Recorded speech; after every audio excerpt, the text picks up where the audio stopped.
Always dropping frames somehow. But whatever. Drop frames or no. We're doing what we're doing. I guess so. Hello. Welcome to TJ and Paul on the Cinema for Cynics channel.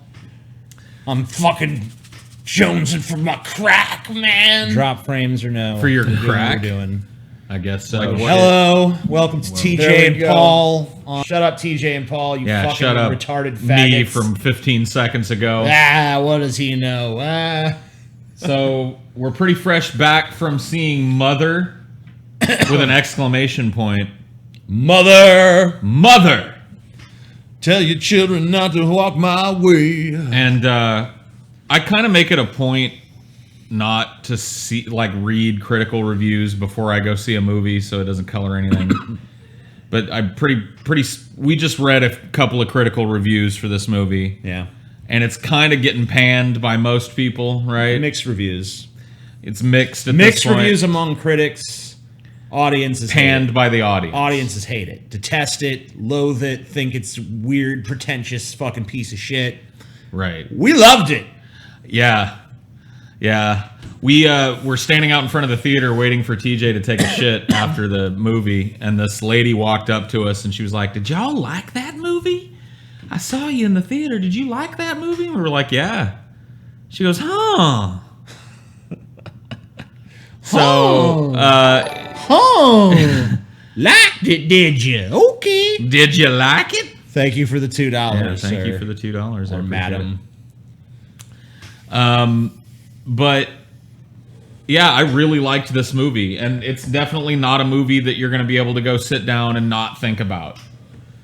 If you want to go see a movie that's all neatly kind of like wrapped up for you, where, you know, everything works out in the end and you find out who the killer was and Scooby-Doo pulls the mask off the villain, you know what I mean? It's not that kind of movie. Oh, look, it all wrapped up in a neat little package, Paul. Yeah, I know. And there are already people saying that we're being contrary for being contrarian's sake. No, like, honestly, like, there was a dude that wrote, I can't remember for what New York, it was like the New York Post or some shit, or something. I have a double bone to pick with him now. I'll read it again. Yeah, read this fucking guy's thing. I'll read you some negative reviews of the movie, so we can start from there. That could be the basis. Yeah. This guy's the fucking first review you see when you go on here, too. So this is like your first taste of a review. Right. I hesitate to label it the worst movie of the year when worst movie of the century fits it even better. This is the same year that Transformers: The Last Night came out. And it's actually from New York, the New York Observer. The New York Observer. Yeah. So we can see what movie. Let's see what movies he liked. Yeah. What does this guy enjoy? That's a good question. Thank you for your subscription. Yeah, appreciate it. Mother 0 out of 4. Cool. Let's see what he actually liked. Beach Rats, I guess, was good. Whatever. Who cares what he liked? Shot Collar was good. Man, he's reviewed a lot of movies I've never fucking even heard of. Thank you for the $2. War for the Planet of the Apes was really good, apparently. Spider-Man Homecoming, I liked that. We agree there. We don't agree on this one, though. Yeah, he says the worst movie of the century. Well, I mean, it's a youngish century, so we still have a lot of time to do worse, but apparently that's as low as we go. See, I would have said that pretty much any other movie I've seen recently would be a better contender for that. Yeah. I mean, what was the Transformers? You're saying that this was worse than a Transformers movie? Yes, because Transformers came out this year. So he's saying not even this year, this century. So all the Transformers films are worse or are better than this movie. Yes, better, clearly better. I don't get it. I mean, the movie sucks. There's so many fucking movies. Taste, yeah. There's so many fucking movies you walk out of, and you're just like, all right, I guess I saw a movie. Yeah. To have money. They just pass the time. Fuck. Gord bless. Oh, I'm allergic to these fucking bastards. Oh. Yeah. There's so many movies you go into and you don't have a conversation afterwards. You just kind of look at each other. All right. We usually, if we're going to do one of these, which we planned on doing before seeing it, we try not to talk about it, but we couldn't help but have a whole conversation about this movie after the end of it. Yeah, especially because we saw it with a bunch of people. It wasn't like me and Paul just saw this alone. No. We saw this with Chelsea Ashley and Chelsea and Galen and Danielle and yep. that's it. So that's quite a few people. People want to talk about a movie. This movie gave us a fucking lot to talk about. Yeah. Unlike 90% of the shit we see where you kind of go out and like, yeah, that was cool. Villain kind of sucked. Well, let's drive home. There was actually a lot to fucking talk about, a lot to interpret, a lot to fucking some of it was mull over. Some of it was pretty blatantly obvious, and some of it maybe not so much. What I liked about the movie the most was that it's got so many different layers to discuss, all of them relevant. Like, there are people out there arguing over which interpretation is right, and I have a feeling that mostly all of them are right, sandwiched into this film. To talk about it, though, is to spoil it. So if you care about that... Yeah, so this is your early spoiler warning, and if you show up afterwards, then, fuck you, whatever. Whoops. They fucking... The whole movie has, like, this circular fucking narrative where it ends the same place it begins, which... A lot of times that would drive me crazy, but the whole fucking film is just an exercise in symbolism anyway. The characters don't even have names. Yeah. You're invited to view them as allegory, and you're invited to fucking interpret them. And if you're not willing to, you're going to hate the movie. Yeah, if you walk in and have like an ultra literal fucking perspective. Yeah, if you want to know the names of all these characters, and you want to like look at this in any other way other than each one of these people is representative of something, then you're going to have a bad time at this movie. If you want a normal movie where that can be woven in, but you've still got characters and cars and action, it's not what this movie is. Nope. This movie is meant to make you think. And if you're not willing to think before, during, and after it, then don't go see it.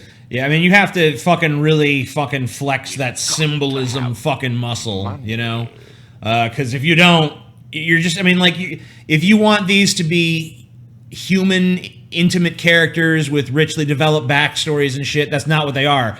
This is kind of like... they're the opposite of that. Yeah, you know how like in the Nolan verse, like you watch The Dark Knight or something, how Batman and the Joker are kind of symbolically representative of like order and chaos and shit. This is like that, but on steroids. Because the entire movie is just about, hey... this character is an amalgamation of like a trait of humanity or symbolic of something like larger than just one person. Yeah. You're meant to fucking view this entire film as a fucking microcosm of, this is where we get into just my personal interpretation. I don't know that Paul agrees with this, but like my feeling is the house that she's in is a planet. She's like Mother Nature of that planet. This fucking interloping being is basically God. Javier Bardem is basically God who's there to... At first, it seems like he's this great companion that's creating this great diversity of life and richness and stuff, but then he creates sentience because he wants more than anything to be adored and to be loved. Yeah. I mean, look at the promotional material for this film. Right? These are both movie like excerpts from movie posters for Mother. I mean, she's framed with Mother Nature, she's ripping her heart out and giving it as Mother Nature does. He's holding the world. I mean, I don't think it's a huge stretch to say that that's really the overarching narrative here. The brilliance of this movie is that it layers that big idea that we're looking at this kind of humanized interplay between the earth and God and people, right? And you take it all the way down to a personal relationship. There are themes in this movie that are meant to be evocative more of the way that men and women interact in a relationship. It goes all the way down to that very personal level and still remains relevant throughout. I mean, look, one of the easiest scenes to talk about is at the time that people have invaded the planet. People have invaded her home. All of these people who she doesn't know have invaded her home. And there's a sink that hasn't been braced properly to the wall yet. And she keeps catching them sitting on it. And she says, don't do that, right?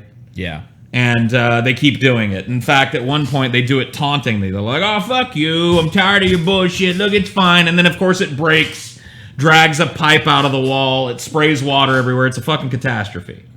And, you know, that's Mother Nature warning the people, right? She's saying, look, I told you a bunch of times. Jennifer Lawrence's character even says they won't listen to God. In fact, she delivers that line to God. So that's clearly the overarching narrative. But it's also, I think, a movie about what it's like for a woman to not only to bring forth a child and all the fucking turmoil and blood and all guts and craziness that goes into that, but for a woman to deal with a man who isn't focused solely on her and that. Yeah. That's a clear theme in this, and it certainly rang true with me. I mean, anybody who has like a girlfriend, chances are, or is a girlfriend, I mean, you're going to understand the theme of, you know, she wants absolute attention and stuff like that, or at least, you know, she wants more attention than you're kind of like, oh, I have other pursuits and shit too. Right. You know, women tend to be more single-minded, more just about that family shit, and I know that's whatever stereotyping and all that shit, but I mean, that's kind of the theme of the fucking movie, and it is kind of true from my personal observation. So whatever. But I mean, that's something that, like, you know, if you're a dude watching this, if you're a girl watching this, you're probably going to see shades of your own relationship in it, even if you're not maybe in a traditional man-woman kind of relationship. You know, if you're in a same-sex relationship, I'm sure that these same dynamics are probably going to fucking come to the fore at some point. Like, one person wants more attention, one person wants to, you know, do something else, or, you know, there's this feelings of mutual unfulfillment going on. They're not able to suit each other's needs as well as they want to, but they each have needs for each other. I mean, we're really Jennifer Lawrence is central. She's the one that we're supposed to feel through. Sure. And she's in a constant a lot of the movie, in fact, you see over her shoulder. Yeah, she's in a constant state of anxiety and confusion as everything that she knows to be normal about life suddenly is interrupted when people show up. You know, it's hard not to see parallels to other things that cause anxiety in young women. And it's hard not to see parallels in the way that he deals with her, too. He deals with her very dismissively at a time when he should be very conscious of what he's doing to her. And anybody that has been in a relationship that hasn't dealt with their partner in that way or thinks they haven't is a liar. I mean, everybody does that at some point. But it's also, you know, God creating man, right? And bringing him forth onto the planet and unleashing him. And the planet's going, hey, wait. It's chopping down the trees. And it's, I mean, it sounds like, you know. There's a lot of Christian symbolism. Oh, absolutely. Throughout the whole fucking movie. You see a fucking Cain and Abel-like figure. You see a representation of the flood, Adam, Eve. The fucking Christ being born, Christ being sacrificed. You see a symbolic representation of communion. You see a symbolic representation. It's not really in the Bible, but it's kind of a directive in the Bible. Go forth and multiply and shit, and use all the resources of the earth at your whim. So you also see that the rape of the earth by man and shit. And this film also does a really great job of just creating a palpable atmosphere of just dread, discomfort, frustration, pent-upness. Yeah. I think that's probably a big part of why a lot of people kind of reject the movie, is because it's actively trying to make you feel discomfort. Yeah, it's trying to make you feel uncomfortable. There are scenes dotted throughout the movie. Starting at the very beginning, I felt uncomfortable when this man shows up who neither of the people in the house that live in the house know, who's invited in by the man to just stay. Hold on, I want to focus on a comment here from this Drew Monsoon guy. What a super intellectual artistic film. that only the most intelligent, artistically, and culturally knowledgeable people will appreciate, especially the group cannibalizing the newborn child scene. Well, I mean, we haven't even talked about that scene. But that's the thing about that is that that's about religion. Okay, Yeah. that's communion. That's what The body and the blood. Yeah, when you take the blood sacrifice of Jesus, oh yeah, I'm eating this wafer, I'm drinking this wine, through the miracle of transubstantiation. That's supposed to literally turn into the flesh and the blood of Christ. So you have cannibalism as a central tenet of one of Earth's primary religions. And it's not just about... The film uses that as a fucking tool to say, hey, look how ridiculous this is. Look how absurd this is. And look how we glorify this violence. Look how we as human beings cannibalize each other. Look as we as human beings are thorns cutting into each other, destroying our environment, destroying each other. That's fucking part of the point. And you don't have to be fucking an artistic genius to fucking understand it. All you have to do is open your fucking mind. And not be a fucking retard. You don't have, it doesn't matter about your education level. This is not an elitist statement. What I'm saying is you're a dumb fuck, and you came to the film with a dumb fuck interpretation. Watch it again. You open your fucking eyes, open your mind. Let the fucking film give you... Sorry, Paul. No, it's okay. I'm sorry. No, it's all right. I'm on a rant. I'm on a tear. I mean, like, whatever. You're more than fucking welcome to dislike the movie. I'm fine with that. No, you're not. Yeah, no, it's fine. Okay, it's fine with him. It's not fine with me. It's not fine with TJ. It's not fine with me. It's fine with me. But don't be pissed that you went to a movie that asked you to think. You know what I mean? Like, I know you've probably gotten used to just going to the movies and going, duh, fucking protagonist, antagonist, clash, protagonist wins, yay! Yay! You know what I mean? And protagonist wins again! And sometimes that's a great movie to go watch, and I'm fine with that. It's a great popcorn movie. But when you go to a movie that actually invites you to fill in the blanks and invites you to have conversations with friends about it and invites you to interpret it however you saw it and feel however you felt about it, to go to a movie that does that and not like it, I can't understand that. I'll never understand that. I mean, there's certainly been movies that were made to make you think that have sucked. Sure. But this is not one of them. This is artfully done. It works on multiple levels. It works if you take it from a personal level and look at it up to a fucking... you look at it as a microcosm. You could fucking look at it as a macrocosm. You can look at it through either end of the fucking mirror and it still makes sense. You can look at it as, oh, this is a personal love story. Yeah. Or not a love story necessarily, but a relationship between these two people, this man and woman. And, you know, neither of them can really give each other what they want on some level. But because she can love him and love him and love him, but it's never going to be enough for him because his ego is too fucking big. Right. He has to create something that'll... And he can never fucking give her... Because of that, he can never give her the fucking attention that she really craves. So neither of them can satisfy each other because no amount of love is enough for him.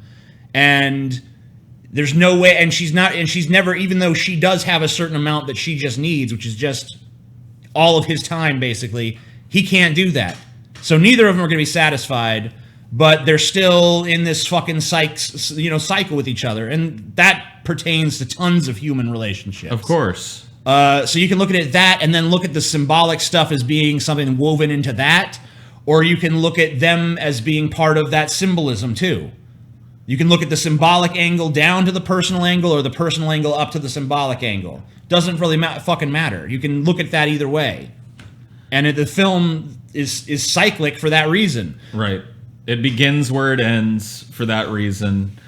There are tons of scenes thrown in that are there just to evoke an emotion from you, just to evoke a reaction from you, to keep you on your toes, to keep you feeling uneasy. I think we mentioned how close this movie is shot. It's supposed to take place in this big kind of expansive mansion. Yeah. But every scene feels claustrophobic because you go from close up to close up to close up to tight shot to it's just even the staircase, which should in a house like this be huge. She goes up and down the staircase and it feels to me like it was just a narrow kind of why I wouldn't be surprised if they built multiple sets and had a smaller staircase. Everything feels tight. Everything feels confined. And the few wide shots that you do see, she's never really part of those. That's always kind of detached from her, or any kind of character, really. The only time you really see people in a wide shot, I think, in the whole film is when she looks out the window and just sees a mob of people coming into an already full and destroyed house that's just full of people that are just wrecking it and destroying it. Yeah. It was one of the coolest shots in the movie because you're so trained by that point to be, everything's tight and everything's uneasy and everything's so close. And I wish, there was Someone wants to know about Jennifer Lawrence's performance. How would you assess that? I think she did really, really well. She was very, she doesn't react the way that you would expect a normal human to react. Your first thought is, this video is so deeper than Pulse Salt Mines. Lol, Sweet. JK Mother was a great movie. Keep up the good work. Thank you, Hopefully and thank you for the can donation. do one of the new Okay. Thank you. Dragon Ball Z movie Battle of Gods for cinema. What the fuck is Still happening? going. It's still going. All right, thank you. No. Jennifer Lawrence's performance is great. Yeah, she's great. She's aloof and she doesn't react the way that you would like most people, in this human circumstance where their partner just invited some fucking stranger in off the street and was like, "Hey, come stay in our home," would freak the fuck out. But she doesn't. She has to remain aloof because of what she symbolizes. But she's not super passive. I think she did a great job with it. She's not passive, but she's passive enough to allow all the chaos to take over. She really is the best thing she does with the role is she's a great template for frustration, because the movie is trying to make you feel the frustration that she feels, the pent-upness that she feels, the powerlessness that she feels. And you really do feel it throughout the fucking movie. It's palpable. It's there. It's trying to make you feel it. And it's not pleasant. It's not like, if you're looking for a movie that's going to make you feel good, this ain't it. Because its aim is to make you feel bad. Its aim is to make you feel awful. But it also, what I think was interesting about it is it's very rare that I feel so intellectually engaged with a movie. Usually, when I go to the movies, I have to kind of turn my brain off and go, "Oh yeah, the raccoon have a ray gun, and oh yeah, the tree talk. Wee, is that Kurt Russell? Yeah, okay." I loved Guardians of the Galaxy too. Great popcorn movie. Sure. Nothing wrong with that. I ain't sitting there scratching my head like, "Wow, this is fucking deep and shit." It's good to also have this kind of movie. Yes. It's good to also have a movie that challenges you and makes you think and makes you go, "Oh, okay, what does this mean? What are they trying to say with this?" Yeah, it's good to be challenged to think by a film every once in a while. It's okay to mix in a little bit of thinking with your popcorn soup. It's not going to kill the flavor.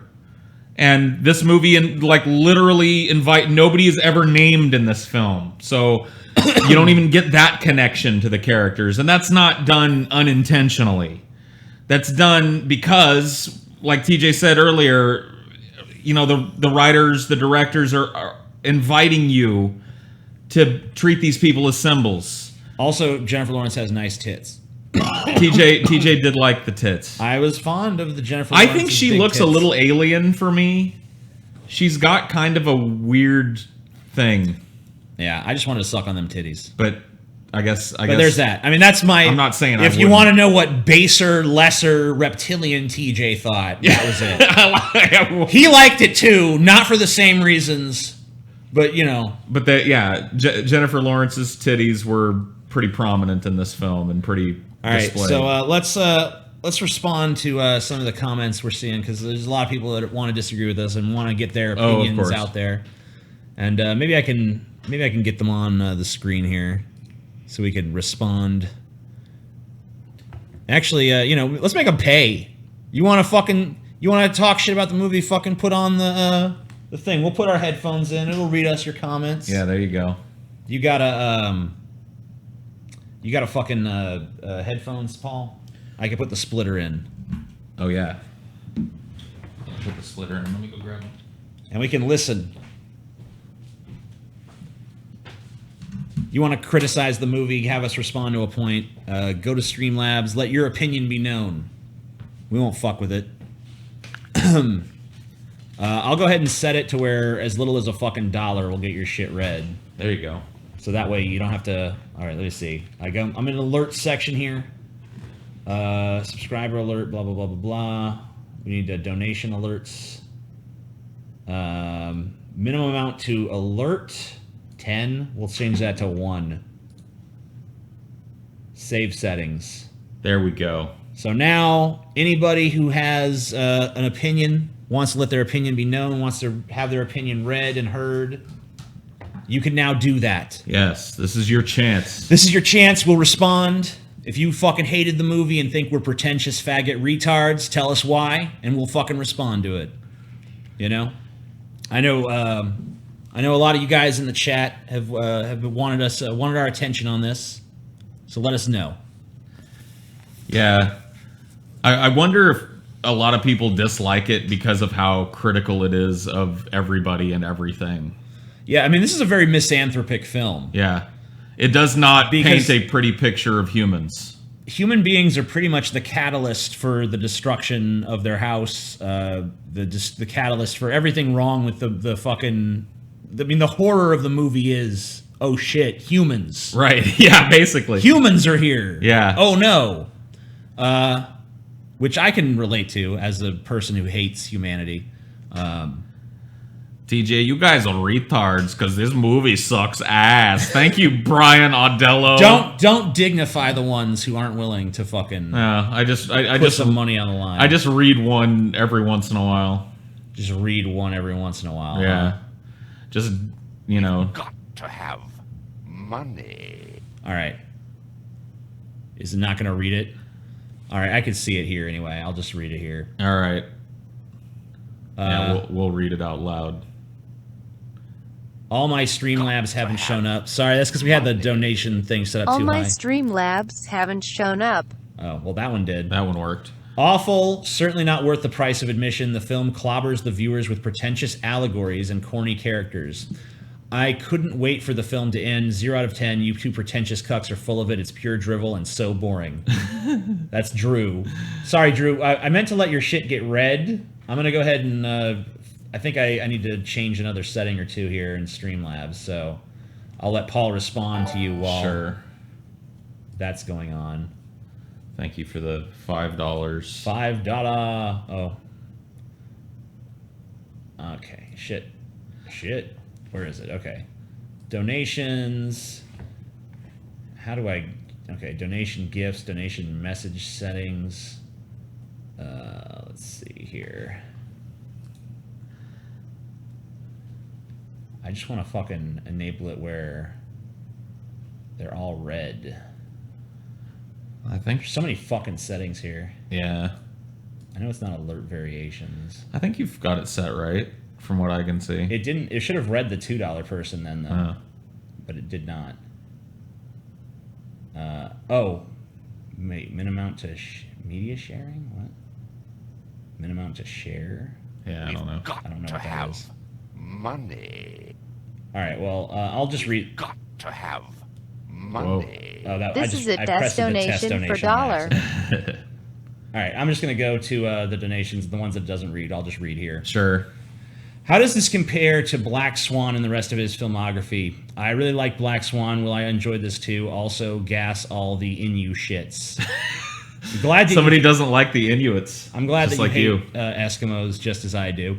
I've actually not seen Black Swan, so I've Paul seen it. will have to answer that. I think it's comparable in the sense that you're not supposed to look at the characters as characters. You're supposed to look at them as ideas, or that's it's a very Darren Aronofsky film. So if you like his other shit, you'll like this probably. Although I don't know, it just seems like the entire. I feel like a little whiplashed by the last 2 movies that I've gone to the movies and seen. Yeah. Because like I come out of the movie with like, holy shit, that sucked, and then just like the blowback from societies and the opposite fucking direction. I'm like, okay, everybody fucking hated it. And then I go see this one and I'm like, holy shit, that was really smart, really fun. Like, it's wow. And had to have this great, like, hour and a half long fucking conversation about it. And then I find out that everybody hates it. Well, I guess that's why we're the cynics, dude. I guess so. I guess that's why we're cinema for cynics. Because, yeah, it sucked and Mother was great. And most people feel the opposite. I mean, we're not trying to be fucking special with this shit. I'm just sorry, but like one movie is just cartoonish, stupid, retarded shit, and the other movie actually has some sort of point. Yeah. And I don't know, they're just leagues apart. See, I wish that it was more like this fucking movie, because that's what I want. I'd like if I was doing a version of Stephen King's it would be closer to Mother than it would be to the fucking piece of shit that came out. Mother had more moments that made me feel fear or dread or anxiety than it had in its entirety. Well, the only anxiety it makes you feel is when you're just like, man, I'm anxious for this to be over. Dude, yeah, the anxiety that I felt in it was that first haunted house scene where they go down into the sewers. I thought that was the fucking final scene. And when I found out that there was another fucking 20 minutes of movie after that, that was the anxiety started to kick in. It's like, fuck, it just keeps going. It's not over? Yeah, it's like, oh, they're going to do this boogie clown thing again at the end? Oh, yeah. Human beings made this. Yeah. But as for, I don't think we'd properly respond to Drew's message here. But he said, once again, awful. Certainly not worth the price of admission. Certainly not. The film clobbers the viewer with pretentious allegories. You've got to have corny characters. money. Sorry, I guess you've been interrupted again, I have buddy. heard it said that J-Law's character is actually an allegory for Satan in a Paradise Lost sort of way. Especially in the sense of the mother's relationship to the poet. Do you think this is true in any way? I think that Javier Bardem is kind of playing a dual God and Satan role. I think we even see him with devil horns drawn on him. In the promotional image we selected here, you see that he's wreathed in flame. Yeah, covered in fire, but also holding the world. So I think that he's kind of evocative of Satan, but also of God. Also, the fact that he's referred to as him, I think that kind of is evocative of a satanic thing. Yeah. I didn't really read J-Law's character as Satan. Yeah, I viewed her more as nature. But I mean, if you go with LaVeyan Satanism, they think of Satan and nature as one. Did you mention in your IT review how fucking stupid that Pennywise dancing scene with Bev looked? Film took the L just for that. Yeah, that was a terrible scene. It was pretty bad. On the plus side, it's been turned into some delightful memes. Yeah. You know, so there's that. I mean, there's a silver lining to that scene's awfulness. You could go online right now and type in Pennywise dancing meme or whatever the fuck and see him dancing to all kinds of different songs, and each one is just more ridiculous than the last. So that scene does have a silver lining of at least it was mockably bad. Sure. But yeah, that scene by itself is horrible. You know, I know he calls himself Pennywise the Dancing Clown, but maybe it's best that we don't actually see him dance, because that kind of... Well, if he's going to do it, maybe not the Cotton-Eyed Joe. Yeah, you know, and maybe don't do this weird thing where his head stays still while the rest of it... Because you know what it really was reminiscent of to me was that terrible futter whacking or whatever at the end of Alice in Wonderland with Johnny Depp. Yeah. It kind of had that same vibe, and I'm like, oh, okay. Well, it was horrible once. I guess let's do it again. Yeah. Fun. That whole movie kind of had a Johnny Depp, Alice in Wonderland feel about it. Yeah, I'm surprised Johnny Depp wasn't playing Pennywise. I guess his career hasn't sunk quite that low yet. Or maybe he's just like, maybe he's smarter than Bill Skarsgård. He's like, oh, what? You want me to take on a role that Tim Curry made famous? No, I don't think I want to do that. No thanks. You know, it's like, I guess they remade Rocky Horror Picture Show for TV at some point with some shit. Yeah. And I'm like, why would you ever do that? There's certain things that just should never be remade, but of course they all will be. They all will be over and over. Like last and over night, again. we were watching fucking Pumpkinhead, which is, I don't want to say it's a great movie. No, but it's a competent, like, schlocky horror flick with a decent with villain. with decent creature effects. Yeah. Some of the effects don't hold up, obviously, but a lot of them surprisingly hold up really well. I would think, especially Pumpkinhead's birth sequence. I was like really impressed by like, holy shit, they really fucking did that well. And the story, whatever. It's a little cookie cutter, but it's a little darker than a lot of contemporary American horror movies are willing to go. Got to have money. Shadily, my dudes, love the stream and continue the awesomeness. Please sub to my channel, Random Media Guys. Well, cool. All right, so Thank there's you. a little self-promoting person, but he gave us money, so that's cool. To have money. I'm gonna have to go read this one on there because it's It's I can't figure out how to set the. I need to fix this whole font thing here. By the next time we do this, hopefully I'll have worked out some of these bugs. But tonight it was already so late, I didn't want to. Yeah, we just kind of threw fiddle it fuck together. with it. I thought it was great, pretentious and faggy, but excellent. The baby scene spooked my boogers out of my nose. So here's a person who didn't get it, but still liked it. Right. I mean, so whatever. There's a person who it worked look, for on a base level. I'm willing to concede that maybe it's a little pretentious and maybe it's a little art faggy. No, I'm not willing to even do that because I'm tired of pretentious just being used as an excuse to dismiss anything that fucking expects you to have a brain. Right. Yeah. So fuck that. I'm not going to admit it's pretentious. If fucking actually thinking is pretentious, then I'm fucking happy to be the most pretentious faggot on the face of the goddamn earth.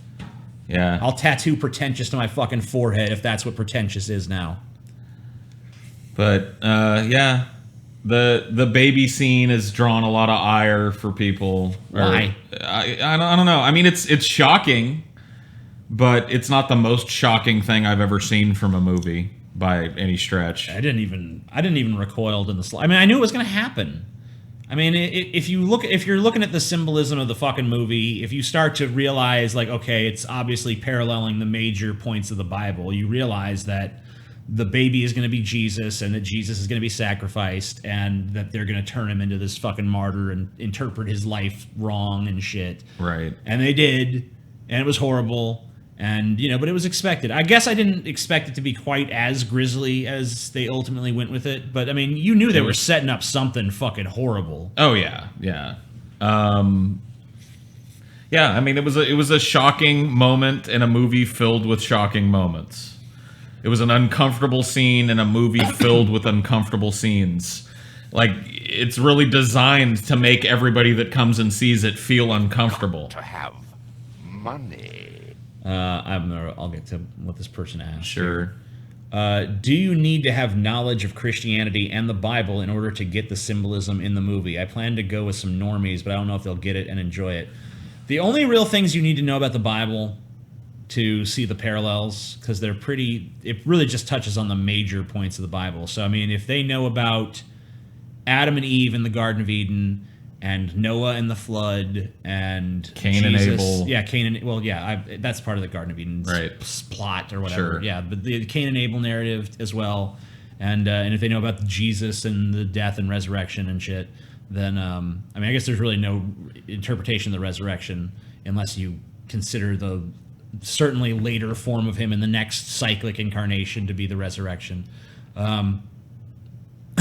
But that's all there. That's about all the stuff from the Bible you really need to know to see it, the symbolism. And that's only one layer of the symbolism in this movie. So even if you go in there completely dumb on Christianity and you miss all of that, you're going to see other symbology. Like, you're going to be able to see, the Mother Earth narrative and the overarching God narrative, or the how women treat men and how men treat women narrative. Gender politics narrative. I mean, a lot of it's about the tension that exists between men and women. Absolutely. I mean, there was one review that we read earlier that was talking about how it's obviously about an allegory for women and pain and childbirth and the sacrifice of that. And it's true. That partially is what this movie is about. So you might even catch that if you catch nothing else. Yeah, but I mean, if they're total normies, then they're probably not going to like the movie, because it seems like normies are really off-put by this fucking movie. I don't even really use the term normally, but you're using it. Yeah, So I don't even know who a fucking normie is. And yeah, isn't. I don't really like the term personally, but I know what you mean. So I'm just gonna say, yeah, probably your normie friends are not gonna dig it, but I don't know. Maybe if you fucking try to open their minds up a little bit before, like slip them some LSD or something, then maybe they'll be like, "Whoa, that was profound."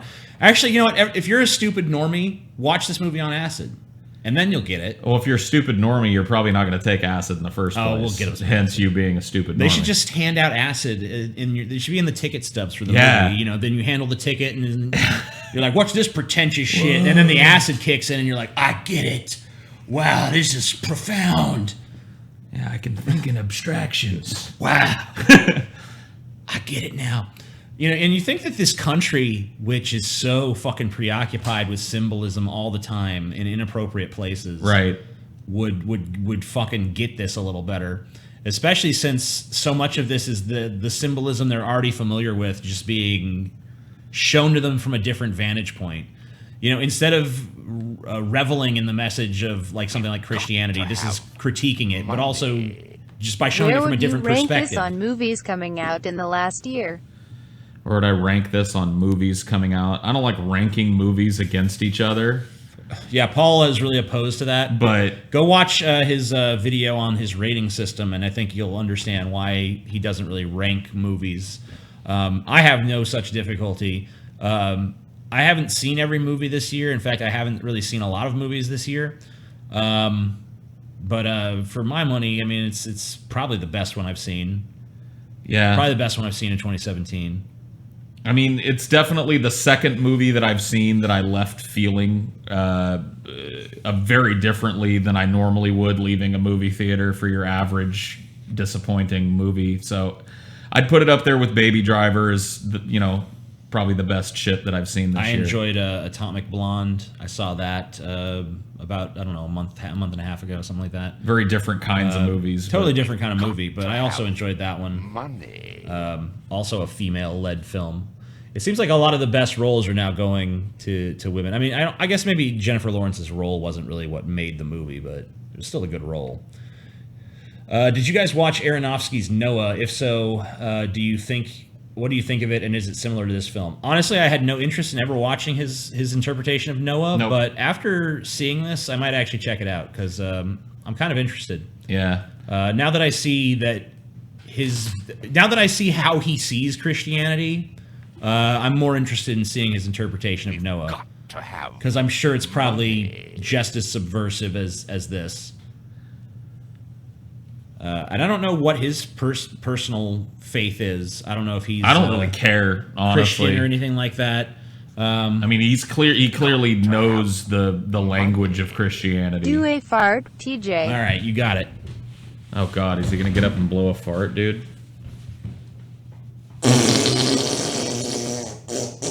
Jesus. Sorry, Paul. Gotta give the people what they want, man. Man, I got a little spray from that. I'm sorry. You might want to check your drawers. Yeah, and I'm not even wearing any underwear either, so it just went Floated right through your jeans. right through the fucking pants, man. I mean, Jesus Christ. I'm sorry. That was We're trying to horrifying. talk about this deep, complex, interesting, fucking provocative film. You're like titties and farts. Yeah, and I'm Titties and farts. I'm just bringing the whole thing down. I'm so fucking sorry about that. I don't really know how much more there is to say about the film.